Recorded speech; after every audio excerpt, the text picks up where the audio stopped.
Like this factory is losing insane money right now because we can't make it. Like we should be outputting a lot more cars from this factory versus a very puny amount of cars. But we had challenges with the 4680 ramp and with the structural pack ramp, and then ironically the tooling, because we were able to do 2170 cells, but the tooling necessary for making 2170 variant cars was stuck in China. Hello guys, and welcome back to the channel. So in today's video, we're going to take a look at an interview that I highly recommend that you watch in its entirety.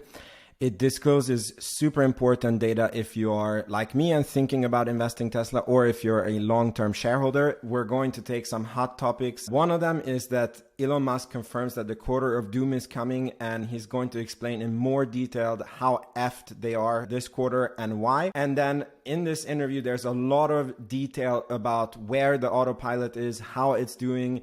And as I also realized myself that basically nobody is really calculating with the Autopilot and what it means. And I'm going to have to update my table to think with the Autopilot a little bit, because it could make that Tesla is the deal of the century, even at the price that is currently today. So in any case, as always, if you like the video, please make sure you hit the subscribe button. And if you want to go further, you can support the channel by checking out the first link in the description box below, which takes you to our Patreon, where you can support the channel for $5 a month, and you get access to all my tables, and you get access to me and my gratitude. So thank you so much for checking it out, and let's begin the video. The thing that, like, car companies, you should think of car companies as, like, at any given point they desperately want to go bankrupt. A car company is desperately trying to go bankrupt at any given point in time.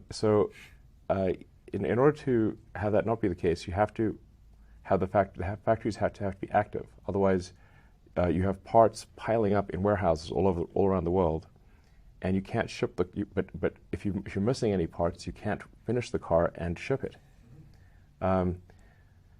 So the past 2 years have been an absolute nightmare of supply chain interruptions, one thing after another. And we're not out of it yet. That's what overwhelmingly our concern is: how do we keep the factories operating so we can pay people and not go bankrupt? And then everything else is like nice to have, but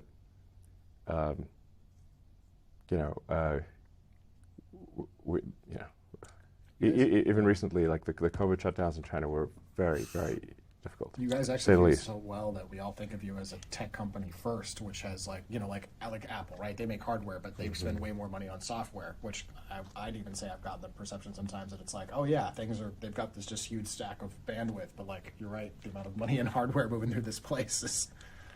Like this factory is losing insane money right now because we can't make it,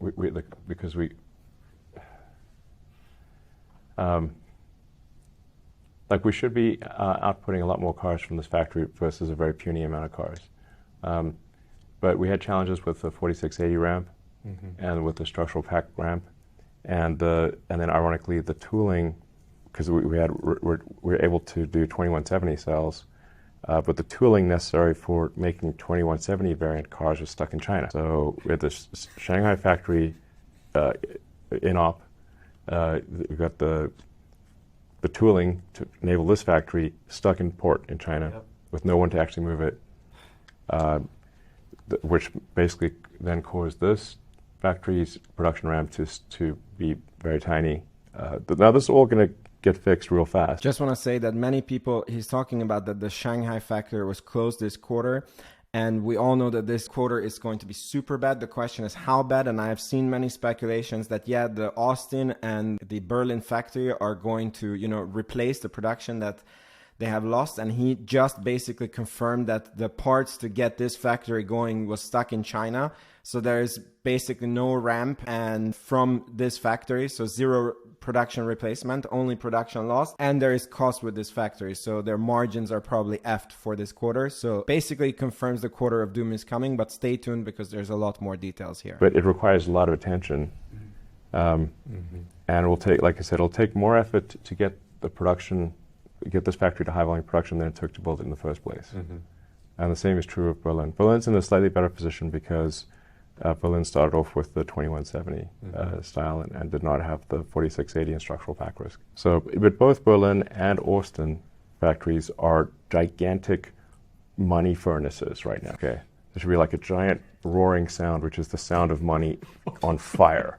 Okay, that's what Dumpster fire, right? In the back. bigger than a dumpster. Dumpster is too small. Gigafactory level, like Berlin and Austin are losing billions of dollars right now. There's a ton of expense and hardly any output. Getting Berlin and Austin functional and getting Shanghai back in the saddle fully are overwhelmingly our concerns. So I don't know how more clearly you can put it. They are FQ2.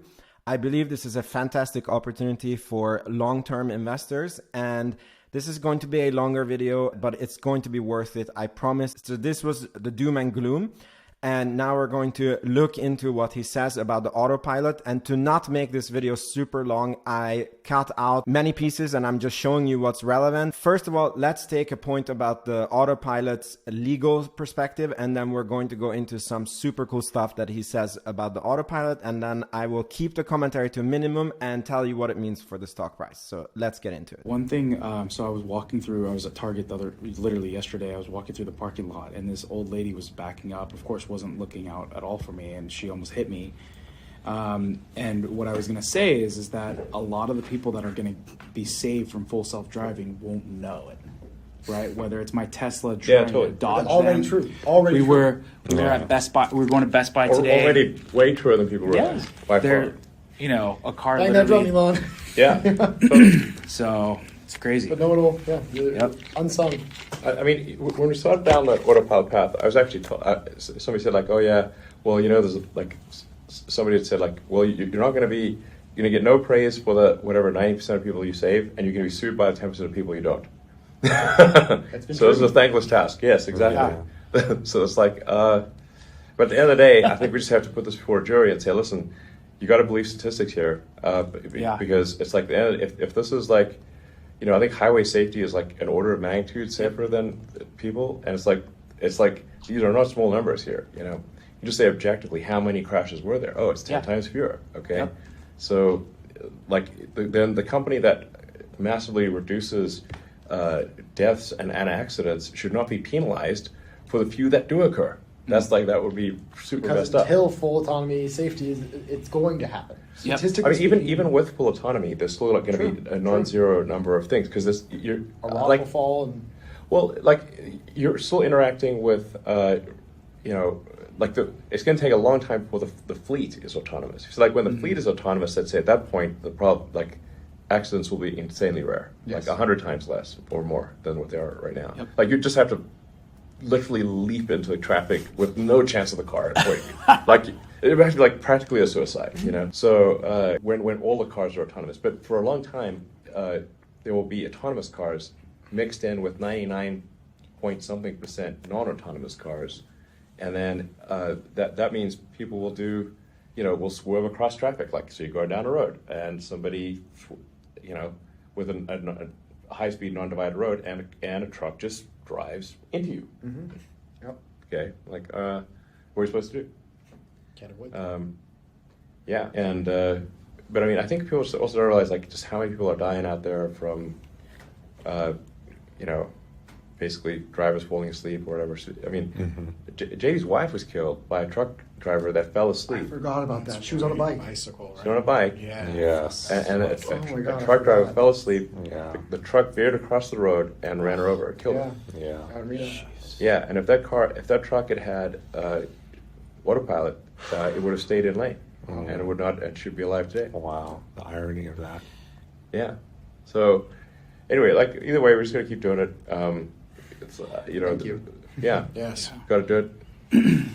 Just take the heat. Basically, what we found out from here is that, yeah, legally it's going to be a bit challenging to get this through because, yeah, 90% of the people will not know that they were saved and 10% is going to sue, but they're going to proceed no matter what. And I really like, you know, when you're investing and there's, you know, like a mission behind it. And I really agree with this, you know, saving people and making driving safer. And this was not the good part yet about autopilot. It's coming now, but I just wanted to show you this clip about knowing the legal risks that come with autopilot. And, you know, Tesla will possibly have slowdowns and, you know, lots of lawsuits and damages to pay. This is a downward risk that you have to know as an investor. And now the good part. I mean, our goal right now is to get to zero interventions in point-to-point drives in cities. Yeah. So the the polish is less important than solving for zero intervention point-to-point drives in cities. The sheer amount of work required to do this boggles the mind.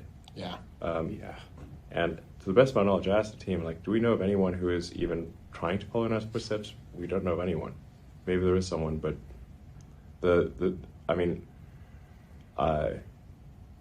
I've seen a lot of tough technology problems, and solving real-world AI such that a car can drive itself is one of the hardest problems I've ever seen. And it is way harder than I originally thought, by far. What would you say to the people that have said, for several years, you've said it'll be this year, it'll be next year? What would you say to those people? It'll be this year. Perfect. I love his confidence here. And basically, I love what he said here. He's saying that nobody that they know is working on this problem. And, you know, you take the brightest guy on the planet, let's suppose it's Elon Musk, and it takes him years and many, many underestimations. And think about how much of a moat this is going to be when they reach full self-driving.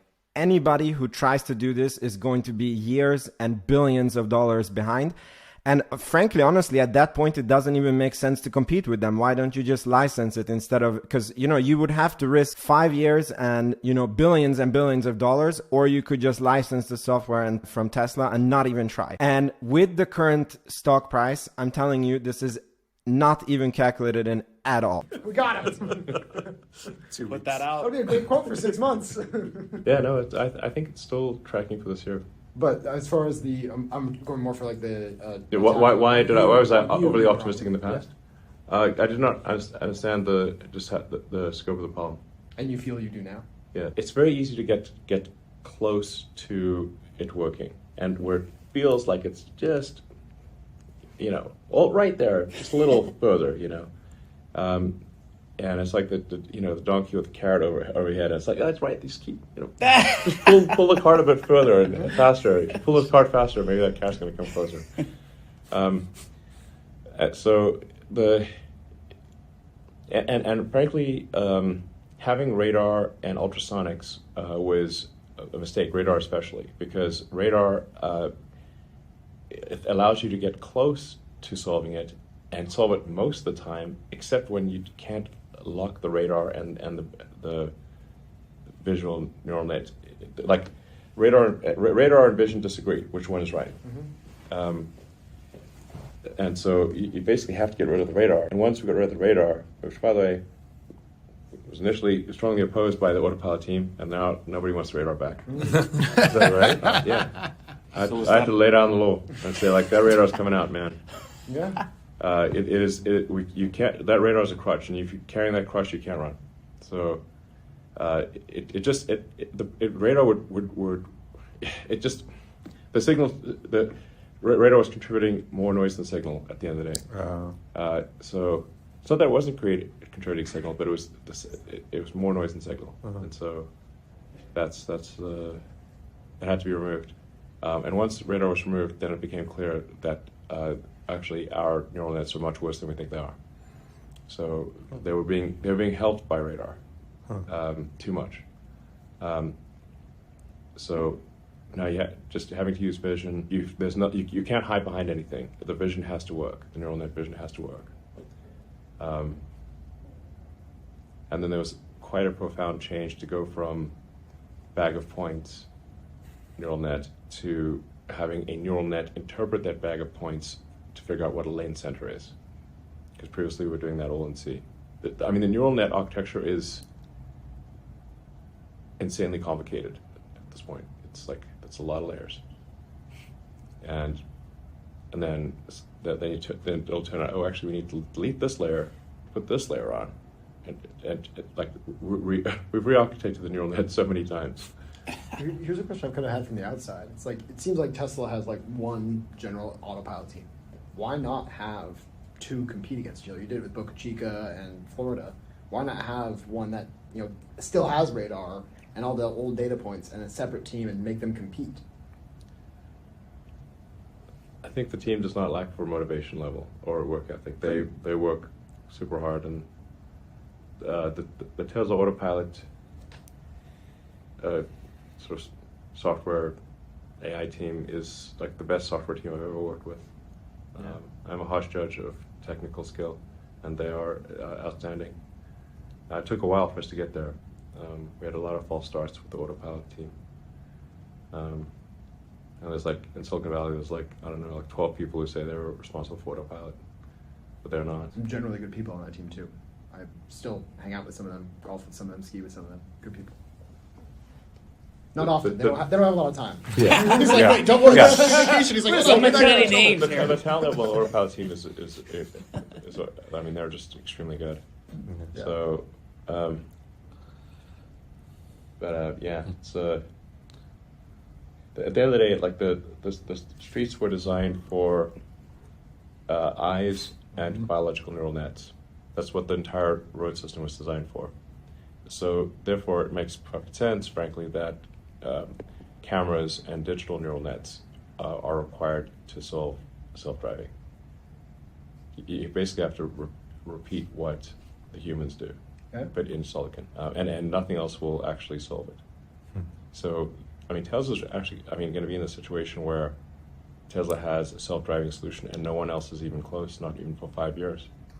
There you go. This is super important. Again, I can't stress this enough. He just said that they're working with the best people. They have fantastic work ethic. We know how critical Elon Musk is on only working with the best, and he only has good things to say about the team. He said took a while to get there. And when they solve full self-driving, everyone is minimum 5 years behind, which is a crazy moat. This is the type of investments Warren Buffett and Peter Lynch love. This is super underappreciated. Yeah, sure, absolutely. We're not going to stop people from doing it. But they will. It will need to slap them in the face, like baff. Not like, hey, we think, like, it has to be taking sales away from them. Oh, it'll take sales away from Uber. It'll take sales away from everything. so it'll be very clear and once it's actually delivered. It'll be very clear that this is the way. Everyone will know in that moment, within a month, this is the way. If they don't already know. I mean, anyone who has the that you guys have the beta, you've seen the trajectory of improvement. It's very clearly going to achieve full self-driving. Yep. Yeah. It's just a question of there's some debate about when.